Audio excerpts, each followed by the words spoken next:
Good afternoon. How you feeling this lovely Saturday afternoon? How are you? How you feeling? Let me know in the comments. We are going to be talking about a very specific subject in this video, and hopefully we can try to help someone who has the same issue trying to decide whether or not they should try. Okay, we're going to talk about arriving alien and adjustment of status despite being order removed. Can I adjust status even if I have been order removed? I have a prior order of removal. Can I still adjust status? Okay, we're going to talk about it. Again, as you know it, my name is Bijoux Ngwanda.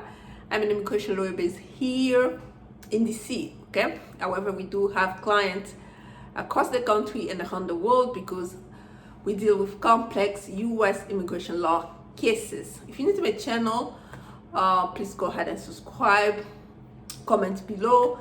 Don't forget to follow me on all platforms. All links are in the description box below.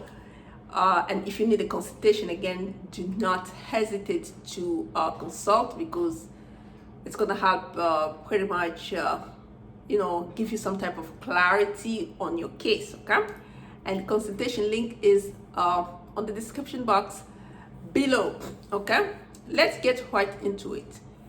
Arriving alien, adjustment of status, order of removal. Can I do it? The simple answer is yes, but I'm going to explain how it's going to play out, or the way it actually plays out. Okay, the reason I want to make this video is because I had at least 5 consultations this week and the previous week about the same topic, and I have cases pending in Texas about the same topic. Well, the first question you ask yourself is, am I an arriving alien? How do you know? Just look at your notice to appear. It's going to clearly state that you are an arriving alien. The notice to appear is going to clearly state that you're an arriving alien. And if it doesn't state it, it means you are not. Or if it was by mistake, it means that you waive that, because now you already have been order removed. You can't go back to debate the notice to appear, because that's the same job, or that's the first job we do during master hearing. Okay, that's why it's so important on your master hearing to enter the pleadings properly, to defend that notice to appear, so that there's no misunderstanding or alleged errors in those facts. Okay, that's why I always say that the notice to appear is the determining factor. It's a very important document, and master hearing is the most important hearing, because it actually determines the trajectory of your case. In a way, it really is the most important hearing. Okay, anyway, how do you know? Again, it is written on the notice to appear, you are an arriving alien. And now that you've been order removed, maybe the asylum in question didn't work out, so you've been order removed, but now you got married later on and you want to see if you can adjust status. Can you do that? Yes, you can do that. Arriving alien, provided that you were paroled or you were admitted and inspected on the day you entered sorry, I'm having a hard time with my allergy of sinus. But anyway, provided that you were inspected or paroled on the day you entered the United States. Okay, most people have a parole document, the I-94, that says parole on the 212D5. Okay, that's the parole, the humanitarian parole. If you're parole under something else, the conditional parole, that's not going to work, because some other paroles are for the purpose of attending trial. Okay, so it has to be humanitarian parole. And sometimes there is a debate, there's an argument that can be made depending on the way you were released. Let's say the person into the United States illegally crossed the border, get arrested, placed in expedited removal, pass credible fear interview, and the person is transferred from expedited removal to full removal proceedings with a hearing date.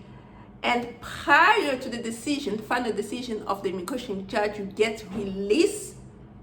Just know that that release, regardless of what it says, that is humanitarian parole type of release, because you are not to be released prior to the final decision of the immigration judge. If DHS decides to release you prior to the final hearing, that type of release, it is humanitarian parole. Case law has the Supreme Court has already ruled on that subject. Okay, we can make an argument for you about that.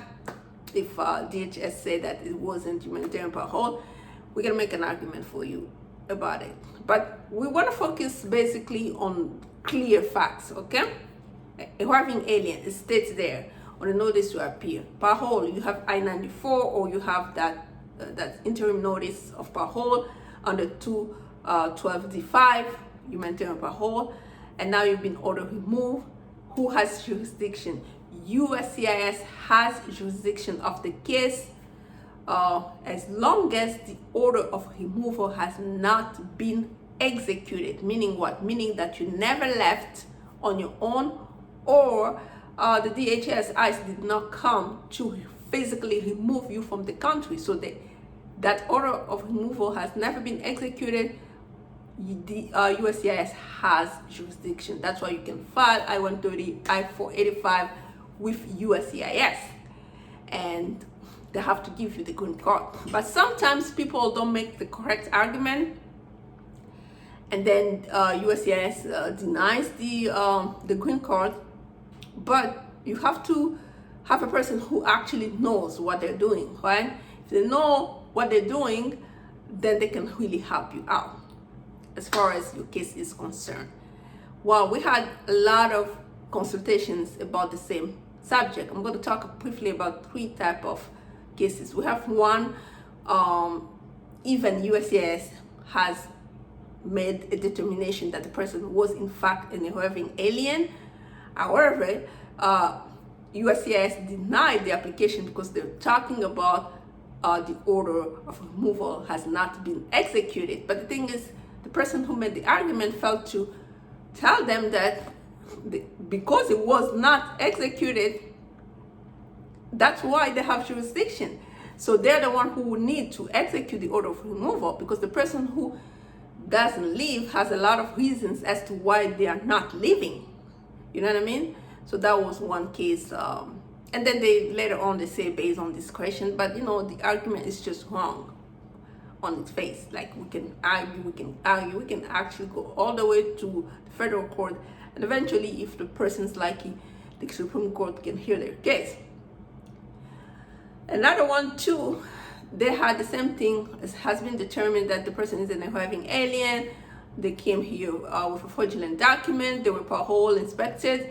USCIS has jurisdiction of the case. However, the waiver was denied by mistake, approved by mistake, denied, whatever. But anyway, what can you do? You can just start over, okay?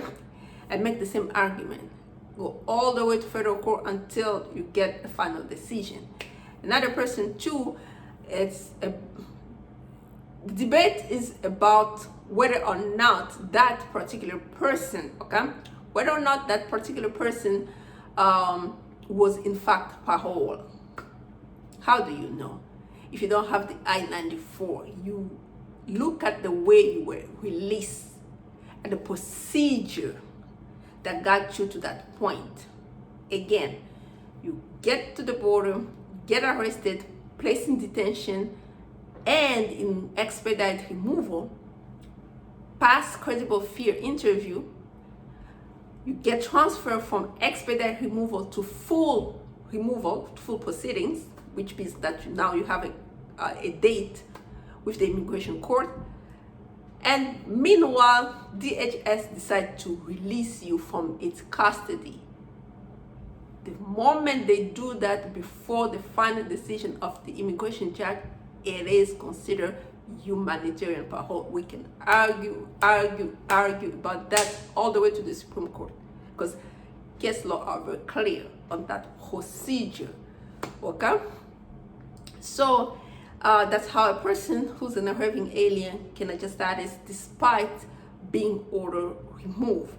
But now, few considerations. Okay, consideration number one: when you meet with the argument of order has not been executed, who has to execute that order of removal? It's DHS. What if they decide, because you applied for the green card now, they're like, okay, now because you're claiming that we have jurisdiction, we never executed the order of removal, now they want to deport you. As long as they haven't done it, they are still, as long as, like, let's say you are placed in detention, but they haven't like physically removed you, they still have jurisdiction. Okay, and not to mention, but it takes time to get the documentation, to arrange for transportation, and to deport a person. There's a window of time. By the time they're trying to do that, you can accelerate your application and really get an answer. That's why you stay the removal order, because the application is pending. There's a lot of argument that can be made, and you can actually win. We've done it before, and we are in the middle of doing it with cases in Texas. And if you need us to help you out with that, we can do that. It's gonna be a long fight, but you're gonna get there. And once you get that green card granted, you go back, reopen proceeding, and close, terminate removal. And at that point, it's really mandatory. They have to reopen it, because the green card has take precedent over the order of removal. That's how a lot of people have been able to do it. Okay, if you need a consultation, please do it. Schedule it.